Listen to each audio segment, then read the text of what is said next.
August 2002, a seemingly ordinary morning in a modest California neighborhood.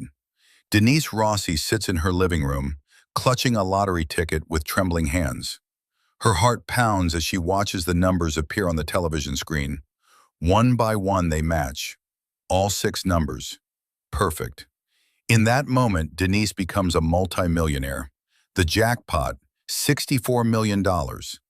But as the reality sinks in, something dark takes root in her mind.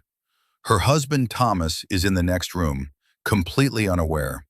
Denise has already made a decision that will make headlines across the country. She folds the ticket carefully, hides it in her purse, and seals both their fates. For most people, winning the lottery means celebration, champagne, tears of joy. But Denise tells no one, not her friends, not her family, and especially not her husband of 25 years. Instead, she sits at her computer late at night, waiting until Thomas falls asleep. The blue glow illuminates her face as she types, "Divorce lawyers near me." She's meticulous. She researches attorneys who specialize in quick divorces. She learns what she needs to hide. Within days, Denise walks into a law office. The attorney asks the standard questions. Are there assets to divide? Any significant income changes? Denise shakes her head. No, she says, nothing unusual. The lawyer has no reason to doubt her. Thomas comes home from work to find a stranger at his door. A process server hands him an envelope. Divorce papers. He stands there, frozen, reading words that make no sense. Irreconcilable differences. He's blindsided, confused. This came out of nowhere. When they finally speak, she's cold, distant. It's over, she says. She wants this done quickly. 11 days. That's all it takes. 11 days from filing to finalization. Even by California standards, it's remarkably fast. But Denise is motivated. Every day the divorce isn't final is another day she risks discovery. The court date arrives. A judge reviews the paperwork. Everything seems in order. It's a simple, uncontested divorce. Assets split fairly down the middle. Both parties agree to the terms. The judge signs the decree. 25 years of marriage, dissolved in minutes. The gavel comes down with finality. Denise walks out of the courthouse that sunny morning with a slight smile playing at her lips. She's free. Free to claim her prize. Free to live the life she's been dreaming about. Thomas, meanwhile, drives back to the house they once shared, now half empty. He sits surrounded by moving boxes, looking at old wedding photos, wondering where it all went wrong. He has no idea what's really happened. At that very moment, his ex-wife is driving to the California Lottery headquarters. The lottery office is a bureaucratic maze of security checkpoints and verification procedures. Denise presents her ticket. Officials check and double-check the numbers. They scan the barcode, they verify her identity, and then finally, they confirm it. She's won the jackpot. The Lottery Commission prints the first check. $1.3 million, the first of many annual payments. Denise stares at it, this piece of paper that represents more money than she'd earned in her entire life. She deposits it immediately, opening new accounts that Thomas knows nothing about. Her secret, still safe. Money changes people, or perhaps it simply reveals who they always were. Within weeks, Denise's life transforms. The modest car is replaced by a gleaming red Mercedes convertible. She shops at Rodeo Drive, where salespeople fawn over her, bringing champagne and arranging private viewings. Designer bags, expensive shoes, a complete wardrobe transformation. She moves into a sprawling mansion with an infinity pool and a view of the Hollywood Hills. Marble floors, crystal chandeliers, everything she'd ever dreamed of. She wears diamonds that cost more than Thomas's annual salary, each piece more extravagant than the last. She jets off to Paris on private planes, sipping champagne at 30,000 feet, living a life of absolute luxury. She eats at restaurants where a single meal costs what used to be their monthly grocery budget. And she tells everyone she's always been wealthy. Family money, she says vaguely. She reinvents herself completely. Thomas, meanwhile, is struggling. The divorce hit him hard, emotionally and financially. He's back to living paycheck to paycheck, working overtime to make ends meet. Then one day he opens his mailbox and finds a strange letter, something that will change everything. The envelope looks official. Thomas opens it, expecting a bill. Instead, he finds a solicitation from a company calling itself Lotto Bride. They're in the business of buying lottery annuity payments, but it's the address that makes his blood run cold. The letter is addressed to his house, the house he shared with Denise. It references lottery payments, large lottery payments, starting just after their divorce was finalized. Thomas sits down heavily at his kitchen table. His mind races, connecting dots he hadn't known existed. The sudden divorce, Denise's insistence on speed, her coldness, and now this letter about lottery winnings. He opens his laptop and starts searching. California lottery records, recent winners, big jackpots from around the time of their divorce. And there it is, her initials, the amount, the date she claimed it, just 2 weeks after their divorce was finalized. Thomas stares at the screen, a sick feeling growing in his stomach.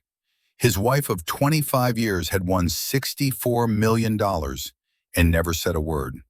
The betrayal cuts deeper than the divorce itself.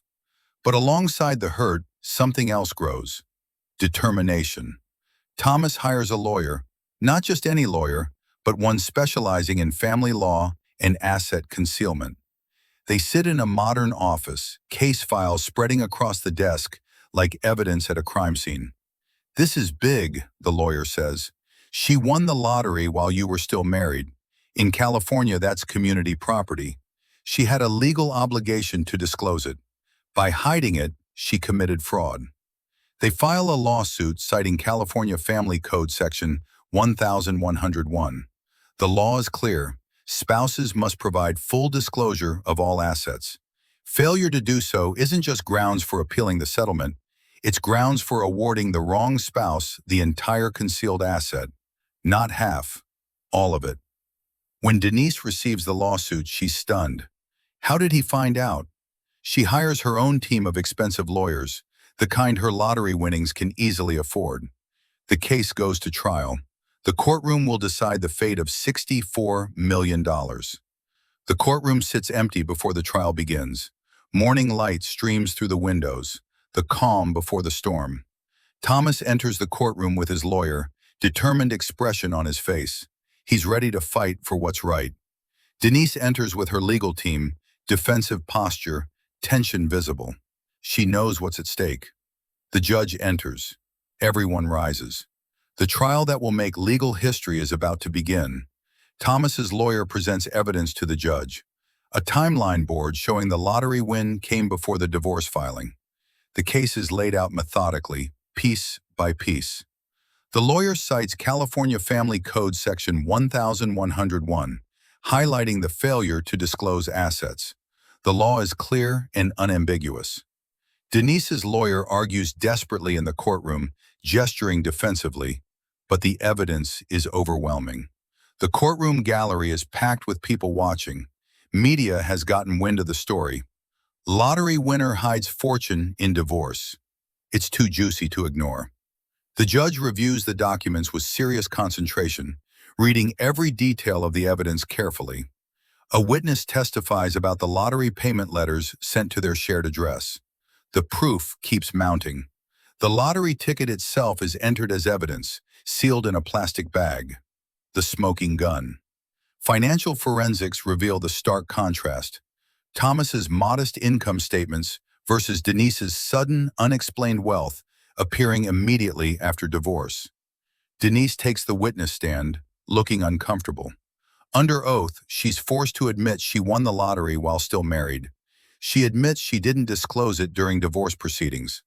The lawyer holds up evidence of her luxury purchases: the Mercedes, the mansion, the jewelry, all bought with money she'd hidden from her husband. The judge takes careful notes during testimony.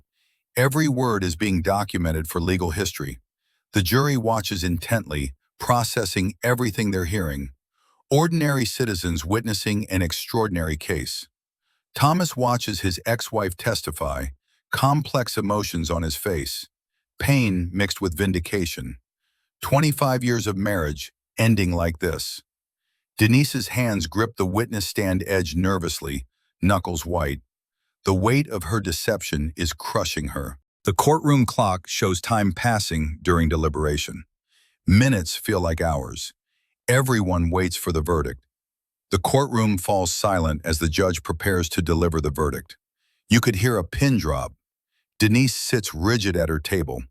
Thomas barely breathes. The judge raises the gavel, preparing to strike. This moment will change everything. The gavel comes down. The court finds that the respondent did willfully and intentionally conceal a community property asset of substantial value.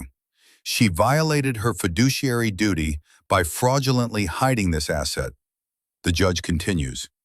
Under California Family Code Section 1101, when one spouse deliberately conceals community property, the court may award 100% of that asset to the wrong spouse.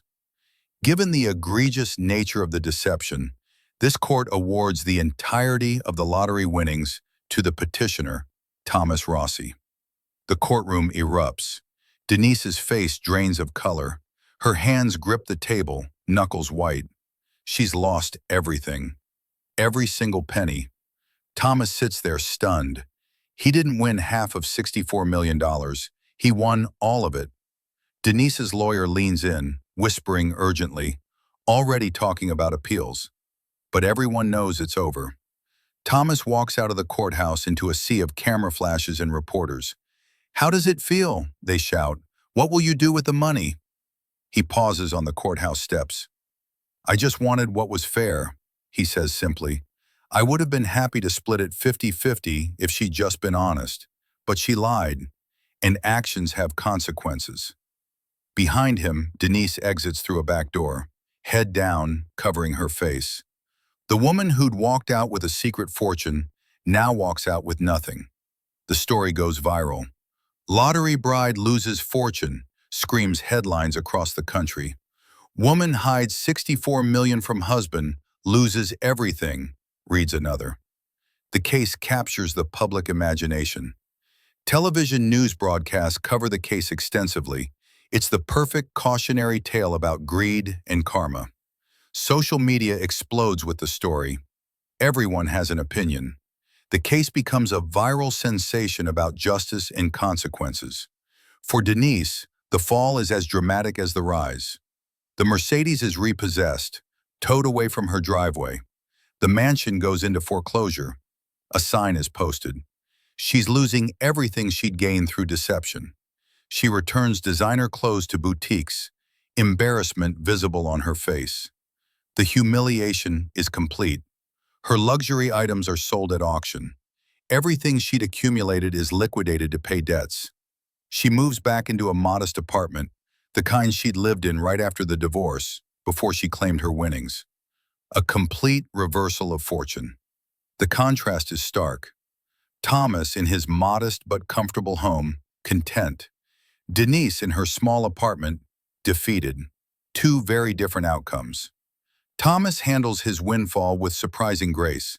He donates a significant portion to charity, giving back to the community.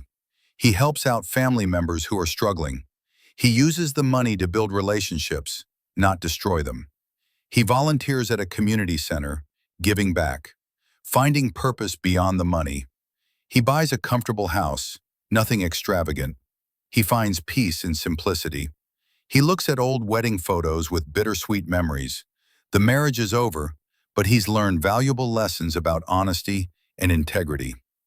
Thomas starts dating again, learning to trust, slowly building a new life based on honesty. The case becomes a landmark in family law. Law schools teach it as a prime example of asset concealment and its consequences. Legal textbooks feature the Denise Rossi case prominently. "Don't be a lottery bride," lawyers warn their clients. Full disclosure isn't optional. It's the law. The scales of justice prevailed. In a world where fraud sometimes goes unpunished, this case stands as a rare example of justice working. The broken wedding photo symbolizes broken trust. 25 years of marriage destroyed by greed. The contrast between past and present is striking. What could have been versus what became. A cautionary tale in two images.